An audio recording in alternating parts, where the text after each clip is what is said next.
Oh, man, they just keep getting better. I agree. I think this was the best one so far, which I don't think is a popular opinion, according to IMDb ratings. Oh, is that so? Yeah, this one was like a 7, whereas the other two are like 9.4, 9.5. But this one, for me, really was the episode. This was so good. Like, it's easy to see why this has actually got a lower rating, because this episode is not going to appeal to everyone, right? When you're playing it in safe territory, doing the sort of zombie video game adaptation, you're appealing to everyone on the political spectrum. Yeah. But the minute you hear episode 3 and you say, we're going to focus on these two characters, particularly when you first meet that one guy who you do not think is going to be that kind of character, you divide people. But fucking hell, man, it's 2023, get with the program. Yeah, exactly. I thought it was incredible. But it's interesting. So, of course, you didn't get to this point of the game, so you didn't know Bill at all. Not at all. So not at all. Have you heard, we'll touch more on this later, but have you heard that they changed a lot of this for the game? Pretty much the whole thing is different in terms of Bill's character. The only thing I know from speaking to Jenny, my wife, at the end, when I said, I take it that wasn't in the game, she was a bit cagey, but she at one point in the episode, when something happened, she was like, oh, that's Frank. Yeah. So that's the thing. Frank's in the game, but you only get a note from him. And we'll go into that later. But let's start with the beginning. We had no cold open today. No cold open. I know. So I was waiting for it. Same. I was like, what are we going to be, left in despair with today? But that didn't happen. Yeah. So we start the morning after Tessa's death, where Joel is assembling a cairn alongside a river before returning to meet Ellie at a nearby campsite. He tells Ellie he does not want any apologies, which she scoffs at. She points out that Tess and Joel made their choice to escort her for their own selfish reasons. They then arrive at an abandoned gas station where Joel once stored some weapons. Does he store some weapons? Yeah, I think that was what they were heading there for. Yeah, he'd stored something anyway, years before, which he couldn't find. Ellie goes and explores. She finds a downstairs cellar. Climbing down, she finds a screech of an infected. However, it proves harmless as it's trapped. Ellie approaches it with her knife and makes a cut along its head, exposing the cordyceps growth beneath the skin. With sudden aggression, she stabs the knife into the infected's head, killing it. Before finally, Joel and Ellie come across a mass grave full of skeletal remains. So that's kind of a quick glance through what happened. Man, a lot happened in 10 minutes pretty much. There was a lot, yeah. As I was writing these little paragraphs for each kind of part, I was realising, there's a lot that actually happens in this episode. So let's start with, because you mentioned last episode how you thought Joel and Ellie might react to Tessa's death. She's sticking up for herself. We're seeing, if we didn't know already, which we clearly do, that she's strong even for her age. Yeah, definitely. Because it's that line where he's like, "Don't tell me you're sorry," or something like she's about to say. That's Joel true. About Tess. She's like, "Don't tell me you're sorry," and she's like, like you say, she scoffs at him like there's nothing for her to be apologising about. And for her to like make that clear, I think Joel's going to come to respect that as time goes on. I also there was a point here where I think he softens pretty quickly after that though, when they are walking, and she asks about sort of like how it started, his recollections when he starts telling that story, even though he's talking about horrendous stuff. The fact that he's so forthcoming with a lot of that information. Like before, he would have been super cagey, like curt one-word responses, but he starts talking because I guess he hasn't got Tess now. He's only got this girl. What did you make of Ellie jumping down into that little cellar and finding the infected? Because it was a bit strange, right? It feels a little bit out of place, but I think they're going for something. So at first thinking, we're playing into general horror tropes here. Why are you doing that? You just know there's going to be an infected down there. But I like the reveal of the kind of infected that we got, because he was incapacitated, not in a position to be of any threat, so she could probe and explore. And the thing that I thought that was interesting about that scene was when she cuts, it's like, well, here's the fungus, the contagion, the inhuman part of what was once a human. And by jamming that knife into his skull, we see blood come out. So it's like at first we see the monstrous side, then we see that actually there is a human in there as well. So I like that Ellie was actually freeing. Do you know what it made me think of, Francis? I don't know if you ever played this game. I might be showing my age a little bit here. When I was young, very young, there was a game on the PC called Duke Nukem.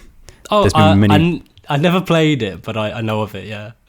I mean, it's like so outdated, like sexual politics are terrible, but in it, when Duke is going around, a lot of the time along the way, he finds women, that are pretty much completely naked, but they're wrapped up in like alien embryos, and he always has to kill them and not save them. He has to kill them, and it put me in mind of that. It's like even though these are monstrous things, you've got to free them. By killing them, you're actually freeing the human rather than killing the monster. That's it. I think in the last episode 2, where Ellie's talking to Joel, she asks him how many infected he's killed, and she goes, does it bother you that they used to be human?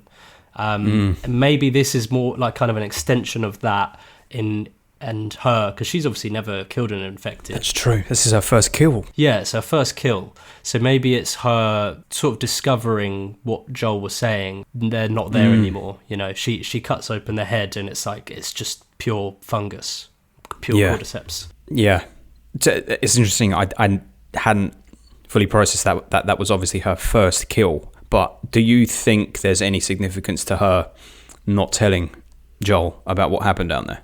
Yeah, well, there's, and again, we'll maybe touch on this later, but they're setting up Ellie constantly asking for a gun, right? She keeps asking, can I have a gun? There's all these guns on the wall. Can I please have one? And before finally, at the end of the episode, she sneaks one into her bag. I feel like it's all being set up for Ellie getting to a point where she's going to have to do something, and I don't know, it could go one or two ways. Yeah, it is the Chekhov's gun theory, which is if you introduce that fucking gun in the first act, you better pay it off later. Yeah. And the fact that he doesn't know that she has it is going to play into presumably some sort of salvation for him later on, where it seems like all hope is lost, but I don't know. We'll have to see. Okay, and we'll move on, but I just had one other note, which was Ellie is more perfect as each episode goes by. In this one, I just thought I was so in love. She was just perfect. I was watching it and I was like, this is Ellie, actually. This is Ellie. And that's amazing, man. The only other thing that I thought was nice in this opening bit was when she sees the plane crash and she's like, it's crazy to me that you guys went in the sky, and you're like, you never would have had that experience.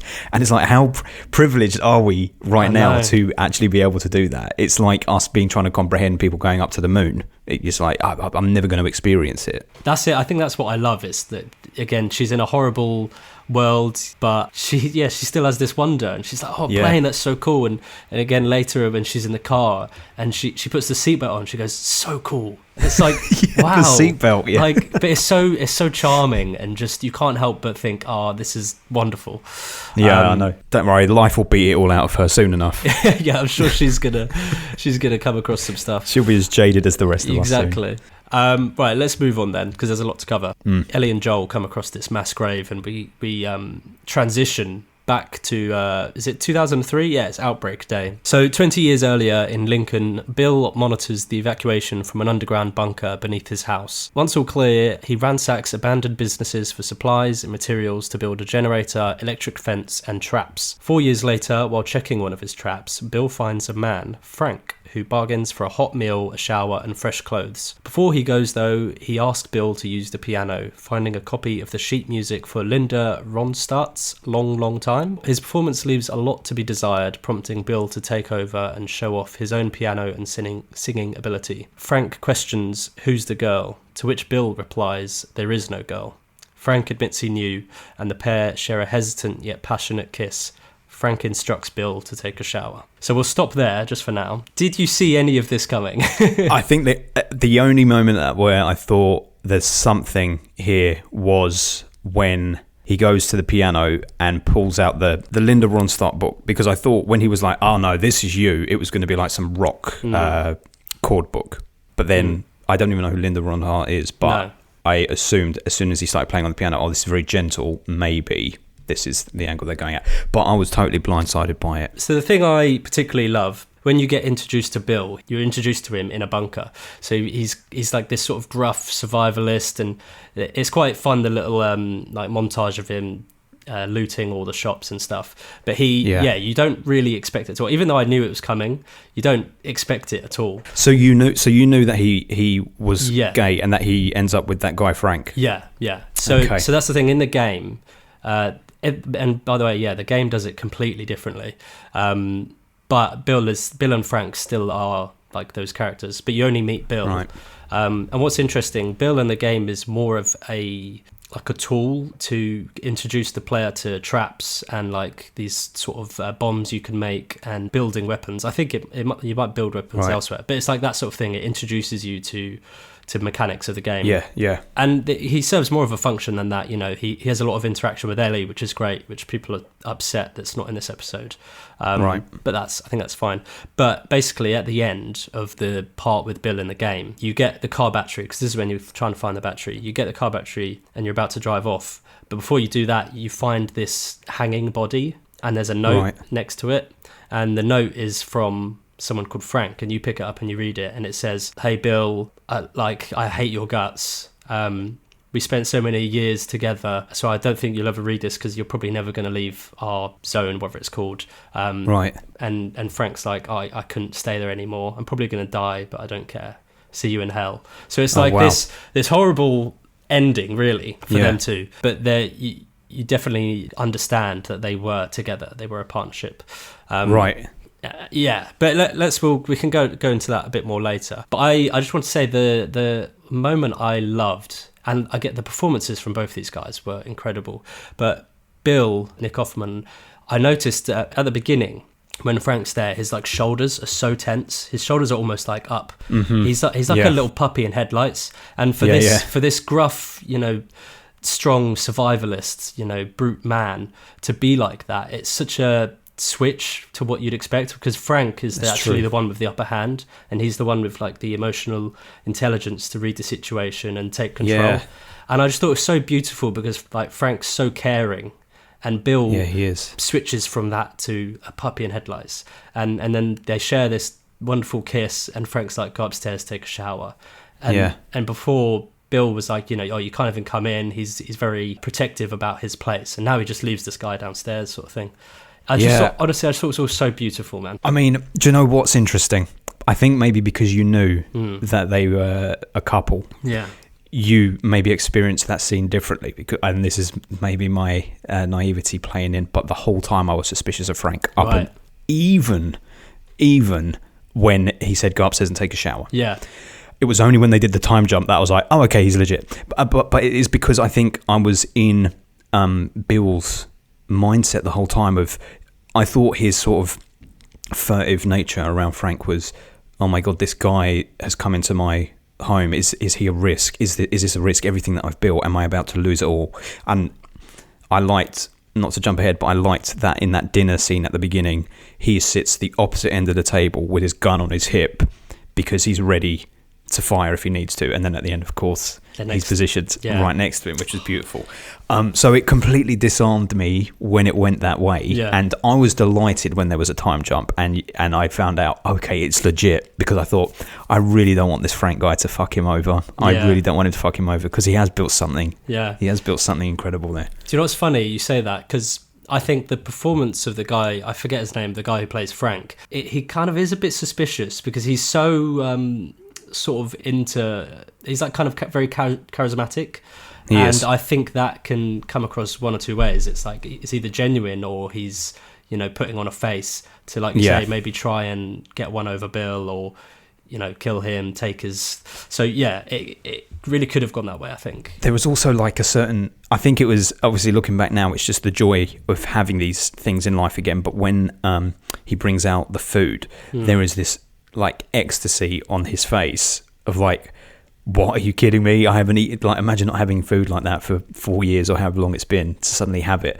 And Jenny made a point where it kind of flagged for her how Bill was when he puts the plate down. He does what they do at some fancy restaurants where they turn it to present it as well. Like, take a look at that. See, these are really nice touches, because there are those moments of like delicacy where he turns the plate to be in the right way. He pours the wine correctly with the correct way, with the thumb at the bottom of the bottle. And like obviously the meal itself, it's like presented beautifully. So he obviously is this loving, caring, tender man, but it's just trapped maybe within this hard exterior, which then Frank is able to bring out. And also I like that they played with contrasts here, because everyone assumes that people who are like doomsday preppers are going to be extreme right-wing, red-blooded, heterosexual Americans.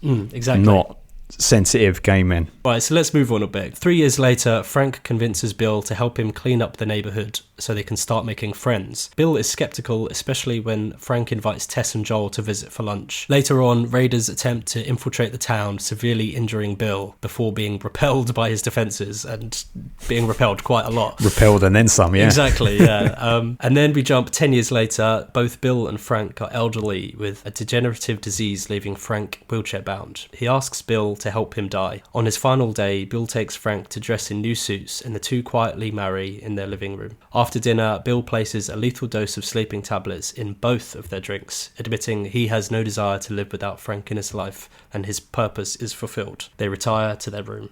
Let's start with the time jump. I think it was 3 years later, where they're arguing. I thought, because I know in the game that they end up separating, and Frank leaves this horrible note to Bill. I thought, okay, this is where it goes bad.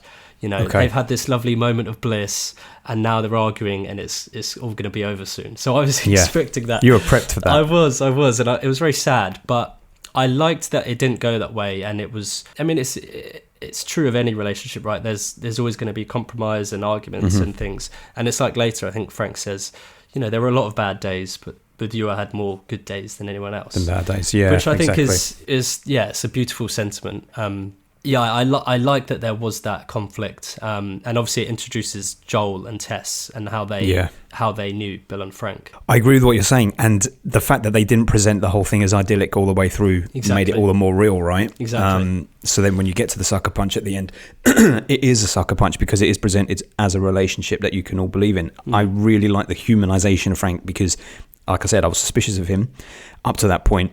When you time jump, the fact that despite the fact that nobody is around them and that the world is ending, he still wants the area around to be presentable because it's like one of those things. What are we living for? Otherwise, if we don't want to take care of the lawns around us, if we want everything to go into disrepair, what's the point of even living? So it was nice to see that. It added a layer to him. It made me think, okay, I have two-dimensional characters actually in a relationship with each other now that I can buy into and believe, which is great. But I did think Frank is going to be the vulnerability. Frank is the one who is going to let in evil from the outside, whether it's raiders or the infected. I kept thinking Frank is the loophole. And the raiders do come, and they do get dealt with very impressively.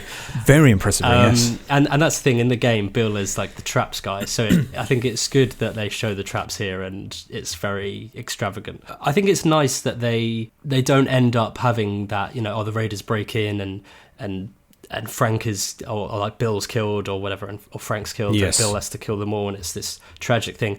It's for me, this whole episode was a slice of human life in a world that's devoid of human life. Yeah. And it was just, a moment of normalcy in that world. The longer the journey goes on, the more it's probably going to get more horrendous. We're going to see horrible things.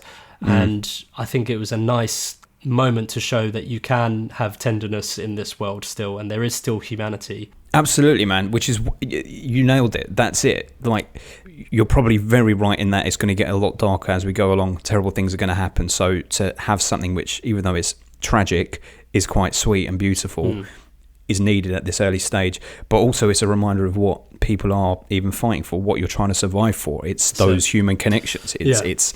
It's love, it's companionship, it's hope, all of those things. We got it in this episode. And it is a case of, well, if Bill could find it, anyone could potentially find it. And that's the thing. At the beginning, before this time jump, when Frank first comes, it dawned on me that this was going to be a Bill and Frank episode entirely. I thought maybe we get an intro to Bill and then we jump back and Joel and Ellie meet him. But it became clear quite quickly that it was going to be the whole episode, pretty much. And it kind of made me think, like, what's the function of all this? Why are we seeing all this? And I guess we'll come to it later with the letter.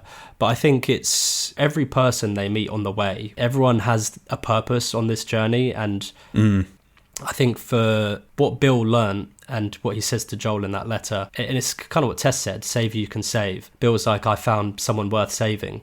And you can find that person too. And he says, I'm kind of jumping ahead, but he says, you know, that's Tess. And obviously Joel gets very emotional. Very emotional. But I think that those words will speak volumes later as Joel and Ellie's relationship grows and grows. Yeah. And I think that's the whole point. It's Bill learning this lesson, which then sort of through osmosis, Joel is going to learn along the way. No, you're right. You're very right. And they are two peas in the pods in a way, because Bill, we don't know what his life was like pre the outbreak, but we can assume, because of the fact that he had that bunker ready to go, that he was probably a recluse with no friends, no real connections, no family to speak of. So in a way, when the world ended for everyone else, the world began for Bill, because he found Frank and created a life literally to the point where when Frank wants to check out, Bill checks out too, because for him, he's not going to go back to the world ending again. He's just had life, so he wants it to end there.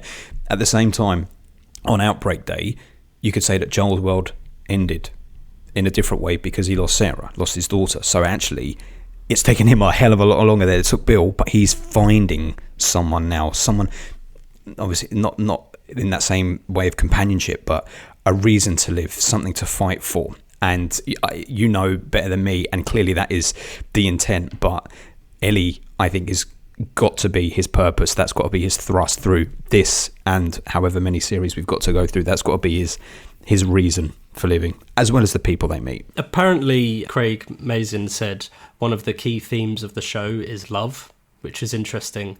And I think it obviously holds true here for this episode. But yeah, absolutely, man. Yeah, and I think it will go a long way. When everything's ruined, the thing strongest in humanity, hopefully, is still love, and love will prevail, you know. It's a very mushy and sentimental thought, but it's absolutely the truth. And I'll tell you what, based on 3 episodes of this is why something like this is set apart already from 3 or 4 seasons that I watched of something like Walking Dead. It's because the humanity, the reason for surviving is not very well established in that show, in my opinion. It's about survival, but it's like, what are you surviving for? Where's the relationships for me to believe in? Already there is so much depth and complexity to the human experience that we've seen across Joel, Tess, Joel, Sarah, Bill and Frank, already established in 3 episodes, that you're like, this is why people are trying to survive, because it is these human connections, it is the human experience. It's not just survival so that I don't die, it's survival because there are things to live for still, even in the darkest places. And do you know what makes it even more emotional? Go on. Is that Max Richter score that comes in for Bill and Frank's final day together. That score, man, I just have to hear that. But it's incredibly emotional, and it's like emotion without words. That music, the sound of music, can make you feel a certain way without words. It's because it conveys something that you can't quite articulate and put your finger on, and that's what all great art does. And even though films and stories try and put words to an experience to make you feel a certain way, it's not just how things are being written and how things are being structured. It's about connecting with you on a human level, and sometimes it's the tiniest fucking thing. And it's gestures, it's looks, and we got all of that minus the Max Richter score in that final scene between Frank and Bill. The tenderness was just that's what I was going to say. That's perfectly reflected in the events and the performances, and like just everything in that final scene or montage of them two together. And we need to move on, but I would just wanted to say, that's so tender and beautiful, that really last moment, that last dinner. Again, you said earlier, at the beginning, Frank and Bill sit opposite ends.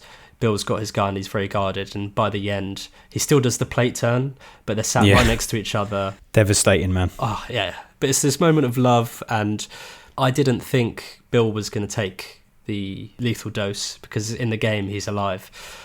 So then when he did, and he says it's enough to kill a horse, I then thought, oh god, Bill's going to wake up and it didn't kill him, and he's going to find Frank dead. Fuck. So I was thinking this the whole time. So it was actually lovely in the end when you find they both have gone. So it was nice for me, because this is something I didn't know at all that was going to happen. So it was it was almost like a rug pull for me. That is really nice. That's really nice for you. Yeah. So several weeks later, Joel reaches Lincoln with Ellie. Ellie finds a letter from Bill addressed to Joel. allowing Joel to take his truck, weapons, and supplies. Bill describes how caring for and protecting Frank gave him purpose, and states both he and Joel have a mission to save a life no matter the cost. When Joel discovers Bill was referring to Tess, he becomes emotional. He and Ellie agree to take Bill's truck and travel to Wyoming to find Tommy, who may be able to help transport Ellie to the Fireflies. Joel sets new rules for Ellie though. Neither of them is to address Tess or their histories. Ellie is to keep her condition secret, and Ellie has to follow Joel's orders completely. After a shower and stockpiling Bill's stash, Joel and Ellie drive away from Lincoln, but not before Ellie finally sneaks a gun into her bag. Yes, indeed.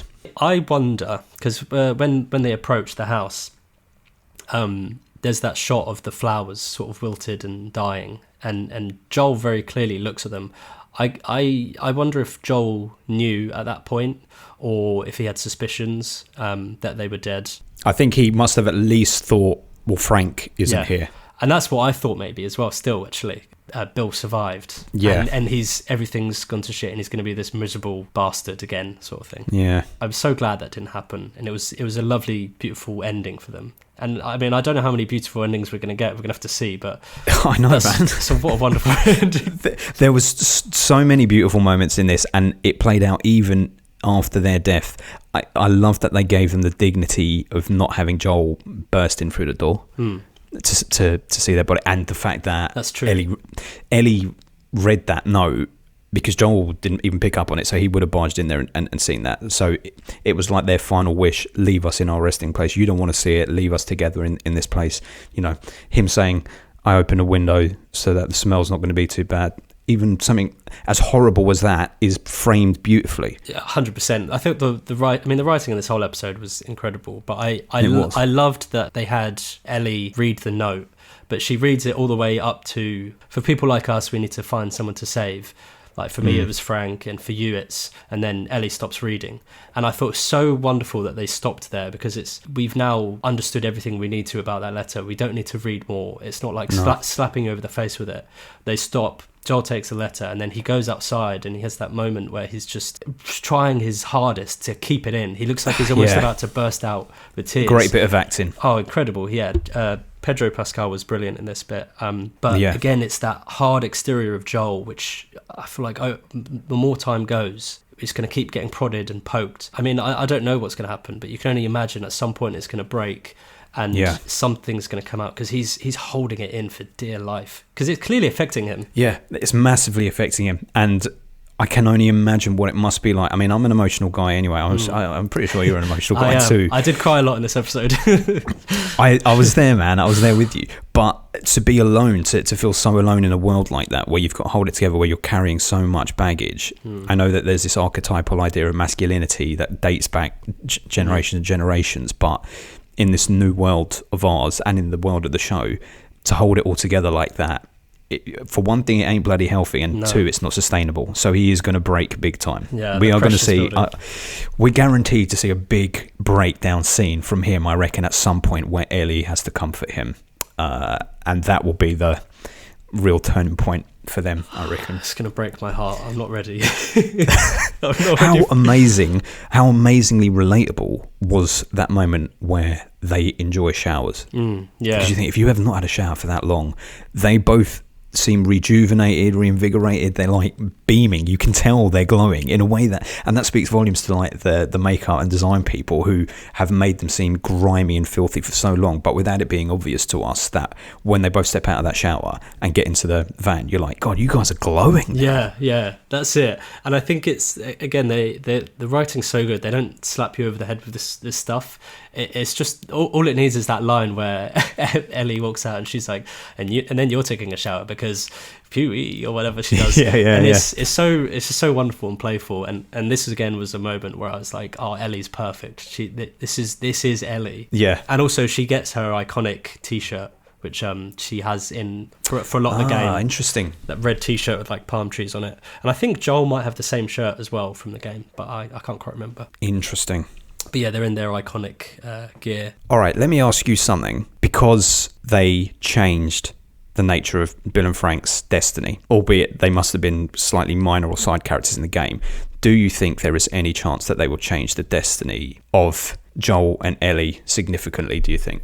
I'm feeling the end destination is going to be the same, but I think the journey there might be different. Interesting. And they've just announced season 2 has been. I saw that. It's obviously Exactly. done well enough. So we'll be coming back for a second round after all this is done. Exactly. Yeah. But right, we've gone on for quite a bit, so we should probably wrap it up. But overall, my favourite episode so far, I would probably give this a 10 out of 10. I agree with you. 10 out of 10 for me as well. Each episode has gotten better and better. I'm going to say now, obviously there's going to come an episode where there's a dip. It always happens, and that is not going to be a criticism of the show. It's just you can't maintain this trajectory. And if they do, wow, but they won't. No. And I think it's 9 episodes, so yeah, we've got a way to go till we get there. So I'm sure there's going to be some sort of dip.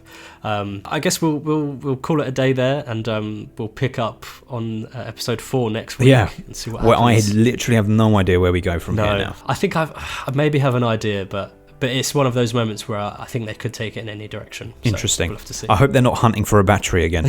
No. There's 2 of 3 episodes they've been looking for a battery. Yeah, that's true. No more batteries. We might actually have a lot more batteries, who knows. There's going to be more batteries for sure, isn't there? So all the information for the giveaway is on screen now. It's really simple, guys. All you have to do is follow 3 accounts on Instagram. That's Francis Films YT, Filmbusters Ben, and Filmbusters Pod. So that's my account, Ben's account, and then the Filmbusters podcast account, which is the podcast Ben is on and that I've been a guest on a few times. They're good guys, so they deserve it. And then all you have to do is subscribe to Francis Films on YouTube, and that, of course, is where you are right now. So it's quite easy to just go and subscribe. And for all of this, you can win The Last of Us Part 1 remastered on PS5 and a PlayStation Store gift card, so it's quite a good prize, guys.